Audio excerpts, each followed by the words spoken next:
A lonely billionaire paid $500 for a fake date, but the calf girl changed everything. Hello, everyone. Before we begin today's story, I have a small favor to ask. Please hit subscribe and turn on the notification bell so you never miss our channel's new videos. It is quick, free, and the best way to support us in bringing you more dramatic stories. Your support means the world to us. Where are you watching from? Drop your city or country in the comments below. Thank you very much. Now, let us return to the main character. The calf is nearly empty, the kind of quiet that settles in after the dinner rush has burned itself out. Chairs are flipped onto tables. The espresso machine sighs as it cools down. Outside, rain taps softly against the window, streaking the streetlights into long, tired lines. She wipes the counter for the third time. Not because it is dirty, but because her hands need something to do. Her apron smells faintly of coffee and sugar. Her feet ache. It has been a long shift, and tomorrow will be longer. Rent is due in 4 days. Her phone buzzed earlier with a reminder she pretended not to see. That is when he walks in. Not rushed. Not lost. Just deliberate. A man in a dark coat. Tailored but understated. Like someone who does not need to announce his wealth. He does not look around for a menu. He does not ask what is good. He sits at the small table near the window and waits, eyes steady, posture calm. The kind of calm that comes from always being in control. She approaches with a polite, practiced smile. "We are about to close," she says gently. "I know," he replies. His voice is low, even. "I will be quick." She nods, reaches for a notepad out of habit. "What can I get you?" "Nothing," he says. Then, after a pause, "Actually, I need to ask you something." That gives her pause. Customers do not usually say that. He reaches into his coat pocket and pulls out an envelope. Thick. Heavy. He places it on the table between them, aligning it carefully with the edge, like he does not want it to look careless. $500, he says. She blinks. "I am sorry?" "Cash," he continues, as if clarifying a business term. "For 2 hours of your time tonight." Her smile tightens, confusion flickering into caution. "Sir, if this is a tip..." "It is not a tip," he says. "It is an offer." And Fanny. The word hangs there, sharp and clean. She glances around the calf. The cook has already left. The manager is in the back counting drawers. She lowers her voice. "I do not do that." He studies her, not offended, not surprised. "I am not asking you to," he says. "I am asking you to pretend." "Pretend what?" "That you are my date." Silence stretches. The rain grows louder against the glass. She lets out a short breath, half laugh, half disbelief. "You are serious?" "Yes." And then he was. "For $500? "For $500, he repeats. 2 hours. Dinner. A public event. No touching. No lies about who you are. When it is over, we go our separate ways." She crosses her arms, instinctively putting space between them and the envelope. "Why me?" "Because you look like someone who would say no." He answers honestly. "And because I need someone who will not ask questions I do not want to answer." That is when she really looks at him. Not his coat, not his watch, his eyes. There is something there. Not arrogance, not desire. Just distance. Like a man standing behind glass. She shakes her head. "I am not for sale," he nods once. "Neither is your dignity. That is why I am paying for your time. Not your silence." The envelope sits there, unopened, heavier than it should be. Her manager calls her name from the back. She looks at the envelope again. $500 could cover groceries, utilities, half the rent. It could buy her breathing room. But it could also cost her something she cannot afford to lose. She meets his gaze. "If I say yes," she says slowly, "there are rules." A faint smile touches his lips. Not relief, not victory. Something closer to curiosity. "Of course," he says. "This would be a contract." She does not know it yet, but this is the moment everything begins to change. She does not answer right away. The envelope stays on the table, untouched, like it might burn her if she opens it. She slides it back toward him with 2 fingers, careful, controlled. "I need to be very clear," she says. Her voice is steady, but there is something tight underneath it. If I walk out that door with you, it does not mean you own me. Not for 2 hours. Not for 2 minutes. He nods, once. Understood. And there is no touching, she continues. No pretending we have a past. No stories about who I am or where I come from. If anyone asks, I am someone you met tonight. That is all. Msev. That is acceptable, he says, without hesitation. She studies him again. Not the coat. Not the calm. This time, she looks for the catch. The smirk. The impatience. The moment where he reminds her that $500 is nothing to him. It does not come. Why do you need a fake date? She asks. For the first time, he hesitates. It is brief, almost invisible, but she catches it. A family obligation, he says finally. Appearances matter more than truth in my world. She lets out a quiet breath. That, at least, sounds honest. Her manager steps out from the back, keys in hand. You good to lock up?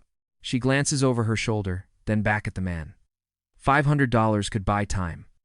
Not comfort, not safety, just time. I finish in 5 minutes, she says. He stands. I will wait outside. That surprises her. Not because he agrees, but because he does not insist on staying. He does not hover. He simply turns and walks out into the rain. 5 minutes later, she steps outside, pulling her jacket tight. The night air is cold, damp. He is standing under the awning, hands in his pockets, looking out at the street like he belongs nowhere in particular. They walk side by side toward his car. It is expensive, but not flashy. Black, clean, quiet.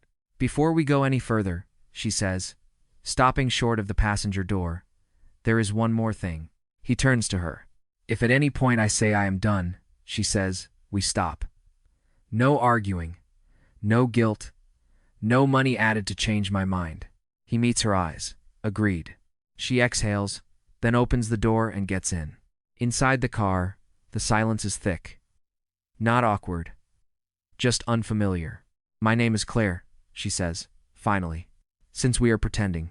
Daniel, he replies. Thank you for doing this. It not rebayons. I have not done anything yet, she says. He pulls onto the road. City lights slide across the windshield. As they drive, she realizes something unsettling. He is not nervous. Not excited. He is not acting like a man on a date at all. He is acting like a man attending a meeting. And for reasons she cannot explain. That makes her sad. The restaurant sits on the top floor of a hotel downtown. All glass and soft light, the kind of place where conversations stay low and laughter never gets loud. As they step inside, the host greets Daniel by name without asking for a reservation. Claire notices it immediately. Not the recognition itself, but the way Daniel barely reacts to it, as if this happens everywhere he goes. Right this way, Mr. Reed, the host says. Reed. She files it away. Daniel, Reed. They are led to a table near the window. The city stretches below them, glowing and distant. Claire slides into her seat, smoothing her jacket, suddenly aware of how out of place she feels among pressed suits and polished smiles. Daniel waits until the host leaves. Before anyone else arrives, he says quietly, we should agree on details. She raises an eyebrow. Details. He folds his hands on the table. We met tonight at the café. We decided to get dinner. That is all. If someone asks how long we have known each other, the answer is not long. And if they ask what I do, she asks. You work at a café time, he says. You like it. You are saving for something. You do not need to explain more than that. She studies him. You are really serious about this? Yes, he says simply. A waiter approaches with menus. Claire notices Daniel does not even look at his. He orders for himself without hesitation, then pauses. And for you? He asks her, turning fully in his chair. The question catches her off guard. Not because he asks, but because he waits. I will have the grilled chicken, she says. No wine. He nods and repeats it to the waiter without comment. When they are alone again, she leans back slightly. You are used to people doing what you expect. I am used to people agreeing. He corrects. That is not the same thing. For a moment, she thinks he might argue. Instead, something like a smile flickers across his face. No, he admits. It is not. The first guests arrive shortly after. A woman in a sleek dress approaches their table, eyes sharp with curiosity. "Daniel," she says warmly, then turns to Claire. "And you must be the mystery guest." Dun-dun. Claire feels the weight of the moment. She could look to Daniel. She could let him take over. She does not. "I am Claire," she says, standing slightly to offer her hand. "It is nice to meet you. And three classes. And just to be." The woman smiles, surprised, and takes it. "Well, Claire, you are a refreshing change." As the woman walks away, Claire sits back down, heart beating a little faster. "You did not have to stand," Daniel says quietly. "I wanted to," she replies. More people stop by.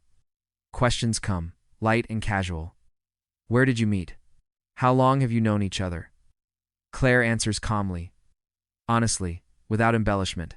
She does not pretend to be impressed by titles. She does not apologize for where she comes from. Daniel watches. At some point, he realizes something unsettling. For the first time in years, he is not managing the room. He is not controlling the narrative. He is letting someone else exist beside him, without a contract to guide every word. And that scares him more than he expected. By the time the main course arrives, Claire no longer feels like she is borrowing someone else's life. The initial stiffness has softened. She still notices the details that remind her she does not belong here. The way the silverware is heavier than it needs to be. The way conversations float around money as if it is weather. But she stops shrinking herself because of it. She eats slowly, listening more than she speaks.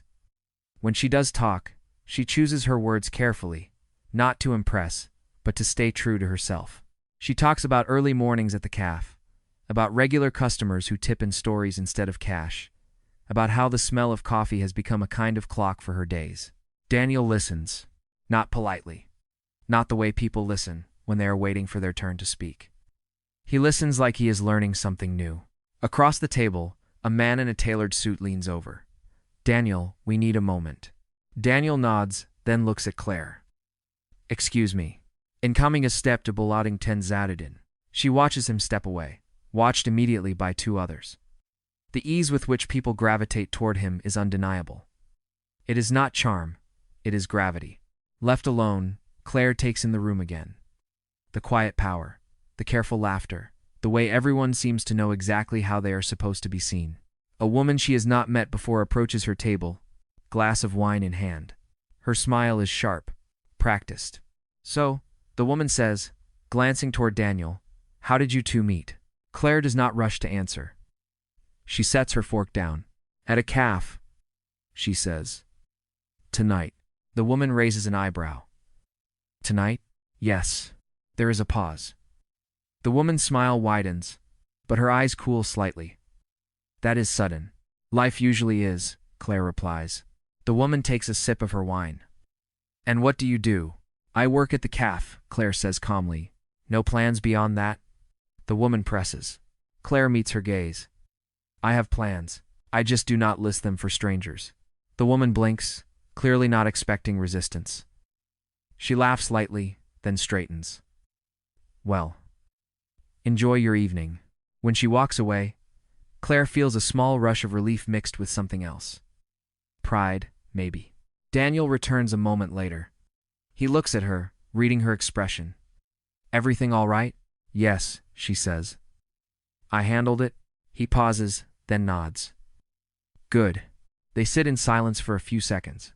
Not uncomfortable, just honest. "You did not have to answer for yourself," he says eventually. "People can be persistent." "I know," she replies, "but I am not fragile." He studies her, something thoughtful settling into his expression. "No," he says, "you are not." Later, as dessert is cleared, Daniel is pulled into another conversation. This time, voices rise slightly. Claire does not hear the words, but she sees the shift. The tension, the way one man gestures toward her table. A moment later, Daniel returns, jaw tight. "Someone just asked how much I paid you," he says quietly. Claire feels the words land, heavy and sharp. She does not flinch. "And?" she asks. "And I told him it was none of his business." "I have sing maybe tuong," she nods. "That was the right answer." "You are not angry?" he asks. "I am tired of people assuming things," she says. Anger would be easier. But it would also be louder. He looks at her then, really looks. Not as part of an arrangement.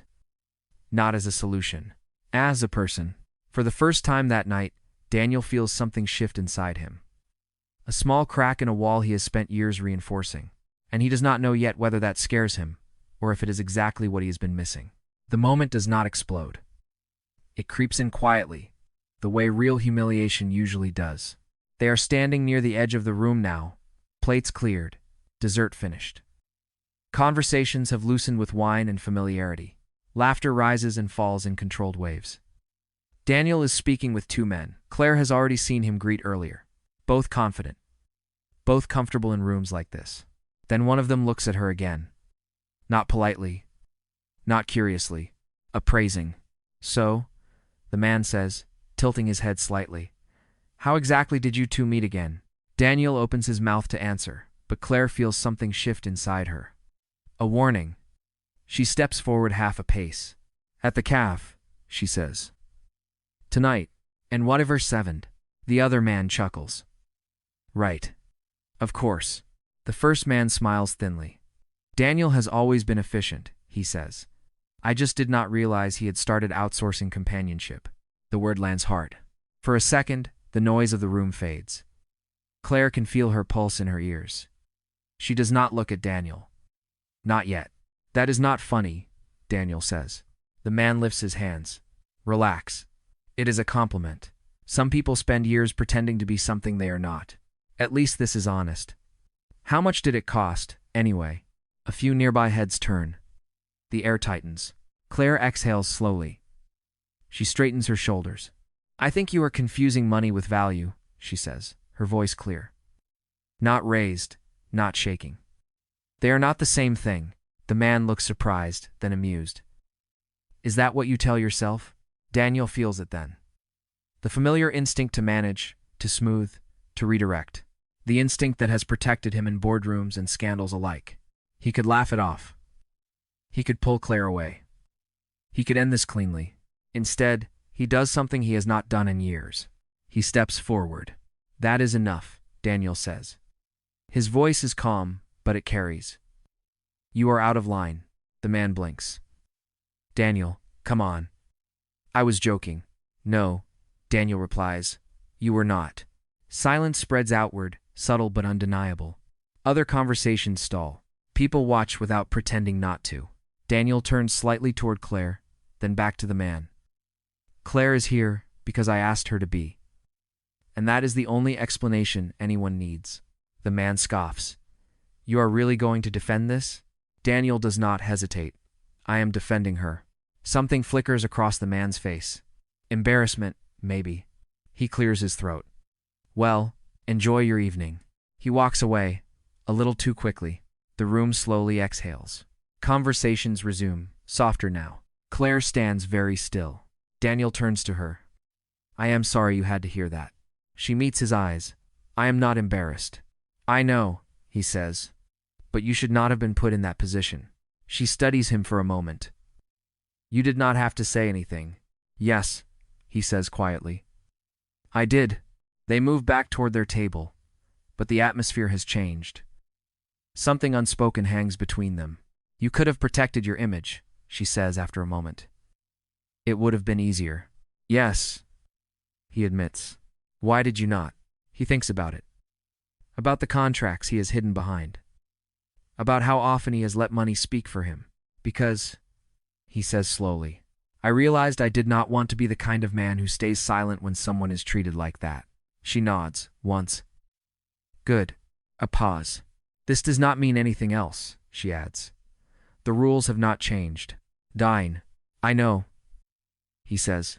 But as he watches her reach for her coat, standing tall, unashamed, Daniel realizes something unsettling. For the first time, the arrangement no longer feels like protection. It feels like a test, and he is not sure he is ready for what comes next. They leave the hotel together, stepping back into the quiet hum of the city. The rain has slowed to a mist, the streetlights glowing softly against wet pavement. Daniel opens the car door for Claire without thinking, then pauses, as if unsure whether the gesture crosses one of the invisible lines between them. She notices. She gets in anyway. The door closes. The world narrows to the interior of the car, leather seats, low music playing from somewhere she cannot see. Daniel does not pull away right away. He rests his hands on the steering wheel, staring forward, jaw set. That should not have happened, he says finally. Claire looks out the window. It always does, she replies. Just usually not that directly. He starts the engine and pulls into traffic. The city slips by, in streaks of light and shadow. You handled it well, he says. I have had practice, she answers. There is no bitterness in her voice. Just fact. They drive in silence for a few minutes. The earlier tension has settled into something heavier, more reflective. You could have walked away, Daniel says. After that comment. Yes, she agrees. But then I would have been leaving because someone else was small. I did not want that to be the reason. Someone else won. He nods slowly. You do not let other people define you. No, she says. I learned early that if I do, I disappear. The words hang between them. He glances at her. Is that why you work so hard? She smiles faintly. I work because it keeps me grounded. Because when you are busy surviving, you do not have time to pretend. It's not a vis. He absorbs that, the idea settling uncomfortably close to home. They stop at a red light. Daniel exhales, long and controlled. You asked earlier why I needed a fake date, he says. I gave you the easy answer. And now? She asks. Now I am not sure it matters. She turns to look at him. It matters if you want it to. He considers that. People expect something from me, he says. They always have. A role. A version. Someone polished enough to stand beside success. To mine a sky. I have in that. And you? She asks. And I learned that it was easier to meet expectations than to disappoint anyone, he says. Even myself. The light turns green. He drives on. When you stood up for yourself tonight, he continues, you did not ask permission. You did not look to me for approval. That was the deal, she says gently. No ownership. Yes, he says. But it was more than that. She waits. It reminded me what it feels like to be seen as a person, he admits. Not a title. Not a resource. She softens, just a little. That is something money cannot fix. He lets out a short breath that might almost be a laugh. I am learning that. They reach her apartment building. It is modest, older, the kind of place that carries stories in its walls. Daniel pulls to the curb and turns off the engine. This is me, she says, reaching for the door. He hesitates. The 2 hours are not over yet. She looks at him. They are if I say they are. A beat passes. Then he nods. Right. On their own. She opens the door, then pauses. For what it is worth, she says, you did the right thing back there. He meets her gaze. It did not feel easy. Good, she replies. The important things rarely do. She steps out and closes the door gently behind her. Daniel watches as she walks toward the building. Unhurried, shoulders back, completely herself. As he pulls away from the curb, something tight in his chest refuses to loosen. For the first time, Daniel wonders if the contract he thought would protect him is actually the thing holding him back. And that realization unsettles him more than any room full of judgment ever has. The next time Claire sees Daniel, it is not by choice. She is on her lunch break at the Café, sitting at the small table near the back with a sandwich she brought from home. The television mounted in the corner is usually ignored. Just background noise for weather and local news. Today, her name catches her attention instead. Not her name exactly. His. The screen shows a familiar profile. The same calm posture. The same controlled expression. The lower third reads, Daniel Reed, CEO and founder of Reed Holdings. Her stomach tightens. She turns up the volume. The reporter is talking about a charity gala from the night before. About donors. About influence. About image. A clip plays. Daniel, standing in the same room they were in. The same night. The same suit. And then the camera shifts. There she is. Not her face clearly, but enough. The outline. The dress. Her standing beside him. The caption reads, Reed attends event with mystery companion. Claire feels heat rush to her cheeks. She lowers the volume just as a coworker walks by. You know that guy? the coworker asks casually. Claire forces a neutral shrug. I met him once. The coworker laughs. Figures. Men like that live in a different world.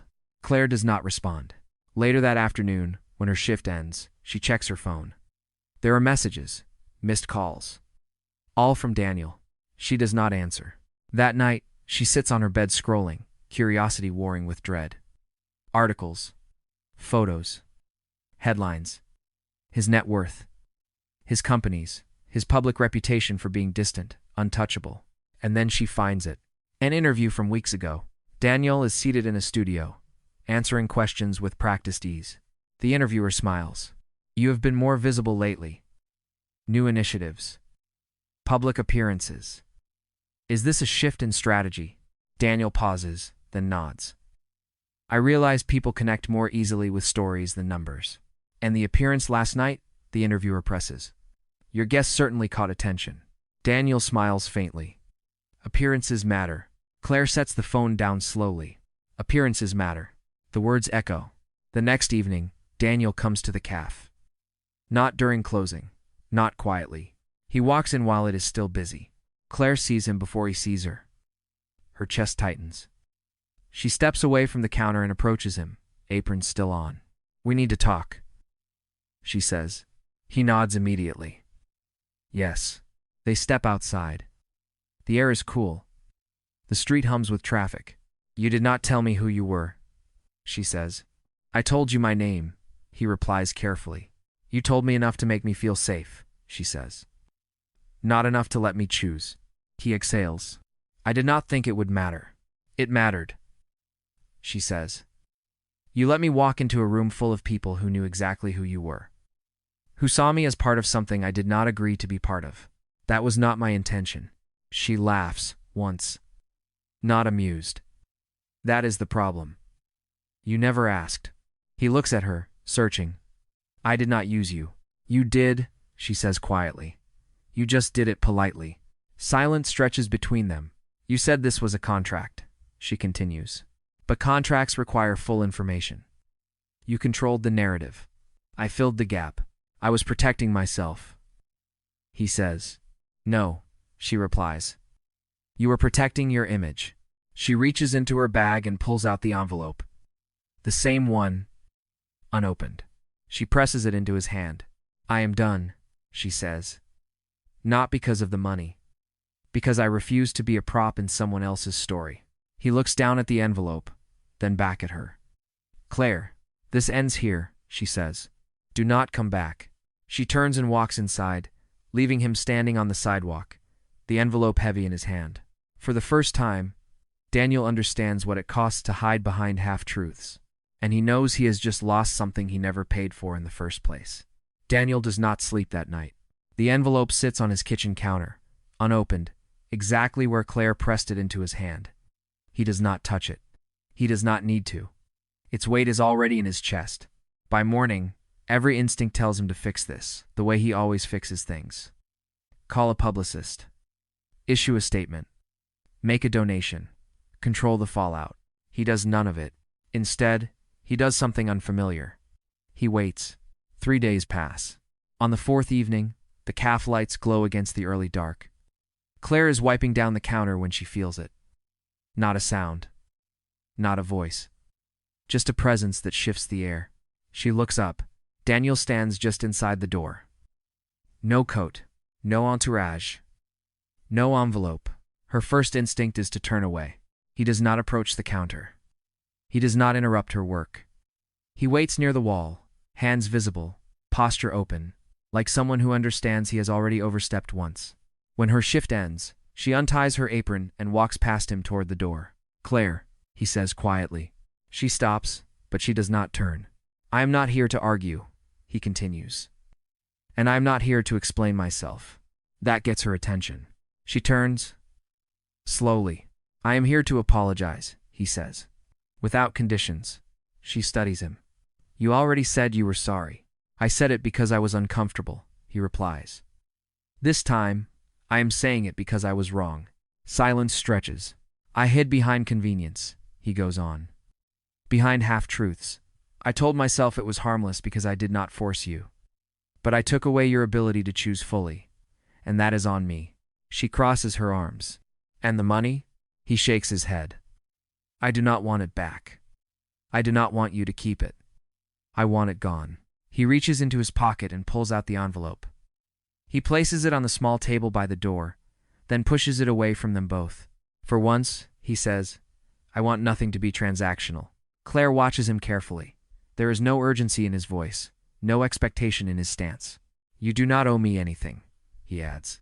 Not forgiveness, not time, not another conversation. And why to read? She exhales, tension easing just slightly. Then why are you here? Because I needed to say this to your face, he answers. And because walking away quietly felt like hiding again. She considers him for a long moment. You showed up, she says finally. Yes. I know. Without money. Yes. That is new for you. A corner of his mouth lifts. Terrifying, actually. She almost smiles. Almost. I am not agreeing to anything, she says. I know. And I am not promising I trust you. Everyone's for him and rumen. I would not expect you to. Another pause. But, she says slowly, this is the first honest thing you have done since we met. He nods. I am trying to learn. She reaches for her coat. Then learn this, she says. If you want to be in someone's life, you do not buy a role. You ask for it. Daniel meets her eyes. May I ask? She hesitates, then opens the door. You may, she says. But not tonight. He steps aside, giving her space. As she walks out into the evening, she does not look back. Daniel stays where he is, watching the door close softly behind her. For the first time, he does not feel the urge to chase or compensate. He feels something quieter. Hope. 2 weeks pass. No messages. No surprise visits. No headlines tying Claire's name to Daniel's world. Life settles back into its familiar rhythm. Early mornings. Coffee grounds on her hands. The steady comfort of work that asks only for effort, not performance. Claire tells herself that this is what peace feels like. Then, one evening, as the café prepares to close, the door opens again. It is Daniel, not in a suit, not standing apart. He waits in line. When it is his turn, he steps forward, meeting her eyes with something close to nervousness. Coffee, he says. Black. She nods and prepares it, movements calm, practiced. When she sets the cup down, their fingers do not touch. $5, she says. He pays. In cash. No envelope. No pause. He does not sit. He does not linger. Before leaving, he speaks again. I was wondering if you would like to have dinner with me. She looks up. As what? He answers without hesitation. As myself, and as yourself. No contracts, no stories. She studies him. The quiet patience. The absence of expectation. When? She asks. Tomorrow, he says. If that works for you. And where? Anywhere you choose. A small smile touches her lips. There is a diner on 9th Street. Nothing fancy. I would like that, he says. The next night, they sit across from each other in a booth worn smooth by years of ordinary lives. Neon hums softly overhead. Menus stick slightly to the table. Daniel orders pancakes. Claire laughs at that. First real date, she says. You should know what you are getting into. I am ready, he replies. They talk. Not about work.